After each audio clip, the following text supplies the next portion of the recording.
Natutunan na natin ang VLOOKUP at XLOOKUP, pero alam mo bang bago pa nausong XLOOKUP, may isang lookup technique na matagal nang ginagamit ng mga advanced Excel users at hanggang ngayon ginagamit pa rin ito sa maraming company at existing Excel reports. Ang tawag dito ay index plus match. Hi everyone! Welcome back sa ating Excel Tagalog tutorial.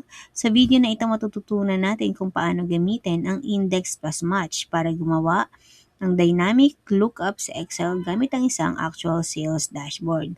Kung natapos mo ang tutorial na to, mas maiintindihan mo kung paano gumagana ang lookup functions at magiging mas confident kang gumawa ng professional Excel reports.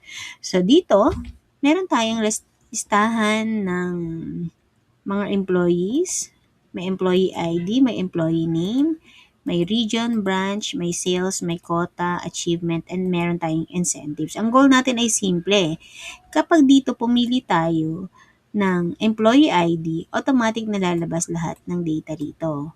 Parang katulad lang ito ng XLOOKUP lesson natin, pero this time, index plus match ang gagamitin natin.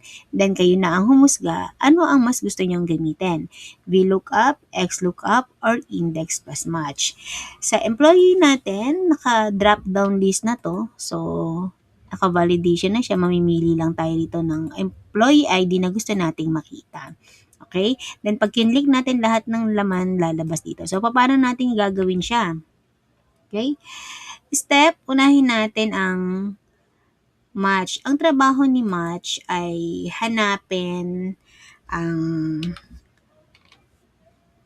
position o row number ng value sa isang listahan. Halimbawa, hahanapin ni match si employee 014 dito kung saan siya nakalocate. Okay? So, gagawin natin, magta-type muna tayo ng equals match, hahanapin niya, then, ano yung hahanapin ni match? Si employee number, hahanapin niya. Ilalak ko si employee number using F4 sa ating keyboard. Mamaya, malalaman natin kung ano yung purpose, bakit ko siya nilak. Then, magko-comma ako. Saan ko siya hahanapin? Lookup array. Hahanapin ko siya dito. Okay? And then, ilalak ko ulit itong by using F4, itong column na to. Then, again, mamaya natin i-discuss bakit kailangan siyang ilak. Okay? Then, comma ako. Gusto kong ilabas yung exact match. 0. So, lalagay ko lang 0. Para eksaktong-eksakto. Okay? So, halimbawa, ang ilalabas niya dyan, 14.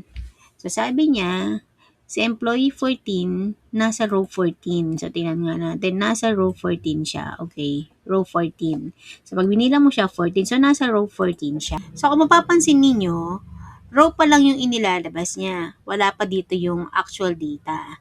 Ngayon naman, idudugtong natin, para sa step 2 natin, idudugtong natin si index.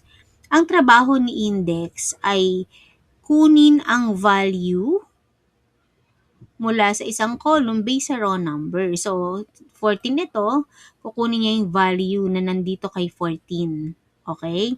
So, kaya kailangan natin pagsamahin si index and si match. So, dito, mag-i-insert ako, dito sa formula niya, mag-i-equals ako, mag-add ako ng index. Index, open, and then saan ko ba hahanapin? Anong array ang gusto kong ilabas?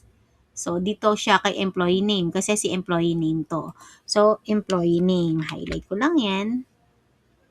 Then, comma. Okay? Then, add ako dito ng isang close. E-enter ko lang.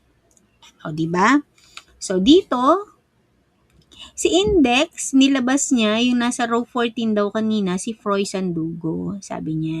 So, eto, ilalak ko lang yung sa B14, B34, ilalak ko yung row number. Yung row number niya, F4 lang din ginamit ko.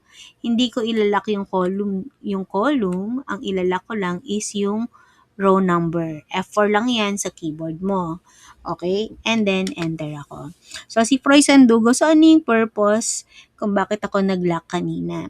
Kasi para makuha natin yung region, ito technique na lang naman to ni employee 14. So, si employee 14, Si Froy yan. So, gusto kong makuha anong region si Froy. So, si Froy, idadrag ko lang na ganyan. Ang lumabas, Froy. So, double click natin para makita natin ano ba yung formula. Ang formula ito. So, hindi gumalaw si employee 14 kasi nilak ko siya. Yung employee ID hindi gumalaw. Hindi gumalaw din itong column na to na letter A because nilock ko siya. Row and column nakalock using F4 sa keyboard. So, ang gagawin ko lang, naka-highlight, merong cross sign na lalabas, idadrag ko lang, hihilahin ko para mapunta ako kay region. And then, enter lang ako. So, lumabas si Visayas. And then, hihilahin ko siya uli pababa, double click ko siya. Ang hinahanap natin branch location. So, hindi gumagalaw yung employee ID natin, hindi gumagalaw yung employee ID natin sa taas. Ito lang yung ginagalaw ko, branch location, hindi gumagalaw yung row natin pababa. So, enter ko lang. Lumabas, si Froy Sandugo ay sa Visayas, sa Ormoc City. Okay? I-copy ko lang yung formula dito sa sales.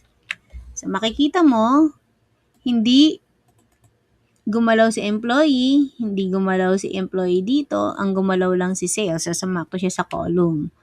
Okay, then, ang benta raw ni employee 14 is 933,000, which is 933,000 to. Nadrag ko lang to pababa para makita natin. So, nakita mo is quota 933, hindi. Idadrag ko siya uli pakaliwa. Then, ito, idadrag ko uli dito sa quota achievement. And then, idadrag ko ulito magkano ang incentives niya. No incentives. Target not achieved. Ito yung sabi niya. Ito, gagawin ko lang tong percentage. Okay? Then, try natin. Baguhin natin dito sa employee 14. Gusto natin gawing, try natin si employee 19. Employee 19, si Victor Duga. Taga Zamboanga siya. Ang benta niya 679, ang target niya is 1.1. 62% lang siya. No incentives, target not achieved. Okay? Isang formula lang pero nagtutulungan ang dalawang function, index plus match. Tandaan lang natin ang dalawang functions na to. Match, hinahanap ang tamang row. Index, kinukuha ang value mula sa row na inilabas. Kapag pinagsama mo sila, meron kang isang powerful at lookup solution na ginagamit pa rin sa maraming company. At ganyan gamitin ng index plus match sa Excel. Sa una, baka mukhang mahirap dahil dalawang function ang ginagamit.